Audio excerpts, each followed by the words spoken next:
Hi students, we will be reviewing equivalent fractions today, and we will be reviewing using our ratio tables. So before we get started, let's go over what it means to work with equivalent fractions. So let me go ahead and get my pen here.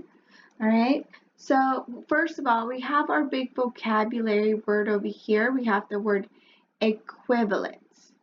Okay, and remember that equivalent means equal. Okay, so we're trying to make a fraction that is equal to another. Now, let's go ahead and look at our question number 1. So our question number 1 has 2/4 is equivalent to half. We're trying to see if this is true. So let's go ahead and transfer this over. But before we do, I want you to do me a favor. I want you to always put the fraction with the denominator that's smaller. This one right here. That one. I want you to put it second, okay? Always try to put the smallest denominator second. I'll explain why. So here we are adding 2/4 and 1/2. Okay, so basically what we want to do is make sure that both sides are equal. Okay, so we want to see if it's true that these are equal. So we have 2/4, 1/2. So we kind of need to do our ratio tables. Remember that in our ratio tables, we are skip counting by whatever number is in the bottom. We are not going to do anything to the larger denominator, only to the smaller denominator. So if you have a 2 on the bottom, then you put a plus 2. And then if you have a 1 as your numerator, you're going to put a plus 1. Okay, and that gives us 4 for our denominator and 2 for our numerator. I want you to notice that now this fraction is similar to this one. That's because both fractions are equivalent. Now I can actually prove this. Okay, I can make a half. Okay. And we know that that's about half, right? But if I want to turn it into fourths, okay, so I'm going to go ahead and try to color it in to the best of my abilities. Let's pretend I'm coloring this in. Okay, that's my colored in, that's my half. Okay, but if I want to turn it into fourths, I can turn this half into fourths on my model.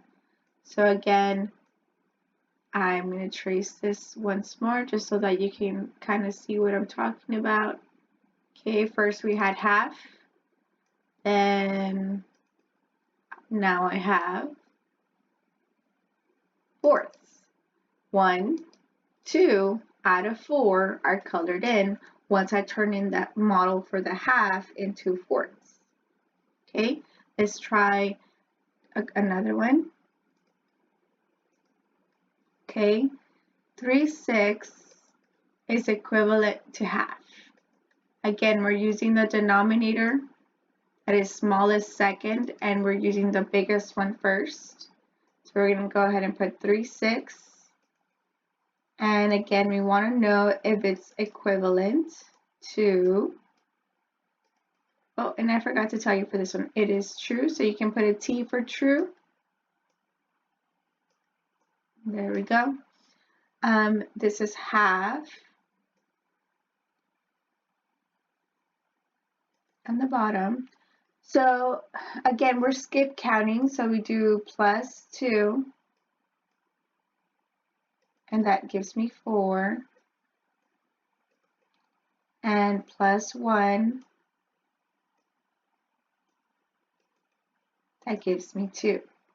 Now, 3/6 and 2/4 don't have the same denominator yet. So we actually have to keep on going. But Ms. Garza, I don't have another square. You can make it. You'll be fine. So I have 4. And again, I'm skip counting by 2. So I'm going to add 2. And up here, I'm not adding by 2. I'm still skip counting by 1. Plus 1. You have to make sure to always follow the pattern from the first one. So now my new denominator is 6. And my numerator is 3. And guess what? These two do match. So that means this is true. And again, I can prove this using a model. So I'm going to take a half.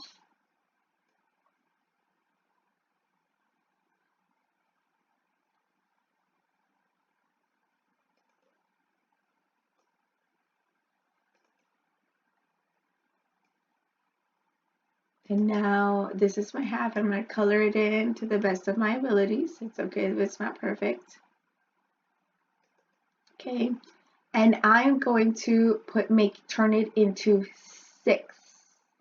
That means now I want 6 parts. Okay. I'm going to do it in black. So you can see how I'm turning my half into 6. And all you do is do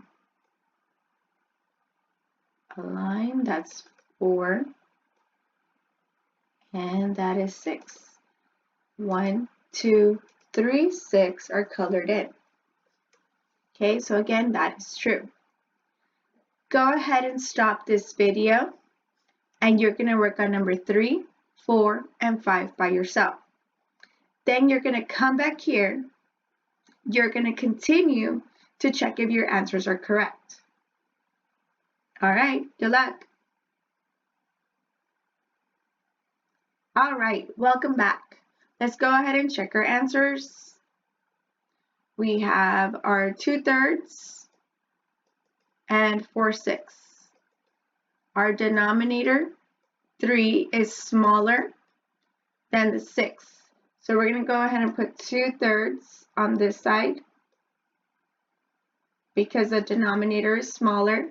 And we're going to put a 4/6 on this side. Okay, and now we're going to see if they are equal. Okay, so down here, we're skip counting by 3, so I'm going to put a plus 3. And up here, we're going to be skip counting by 2.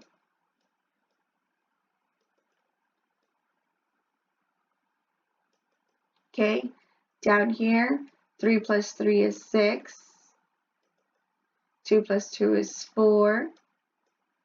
So ding, ding, ding, this is T for true. 3/8 is equivalent to half. The denominator 2 is a smaller one, so we're going to go ahead and put it over here. And we're comparing it to 3/8.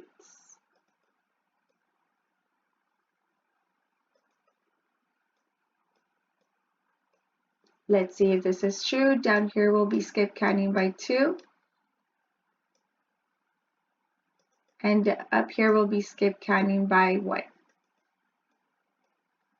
Okay, so this equals 4. And this equals 2. The denominators are not the same, so we have to keep on going.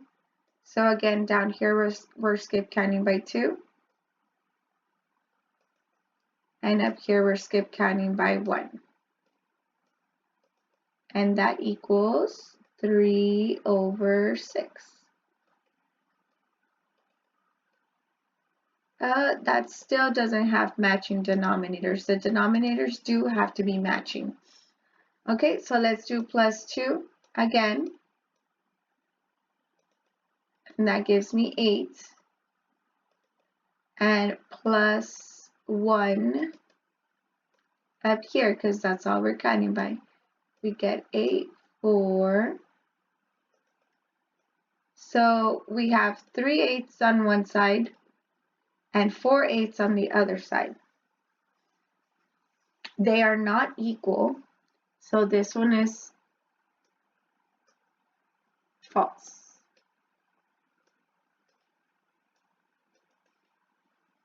Okay, last one.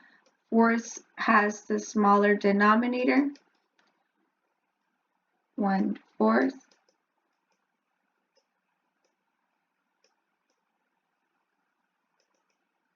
And we have 6/8. Having a little trouble with my pen over here. Let's see if I can fix it.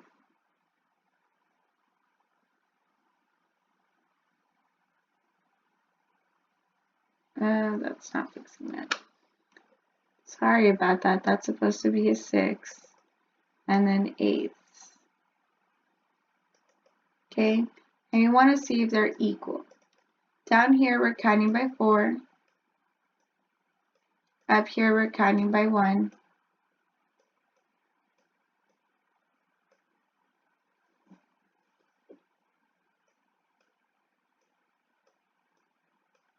That gives me, I'm sorry, yes, by 1.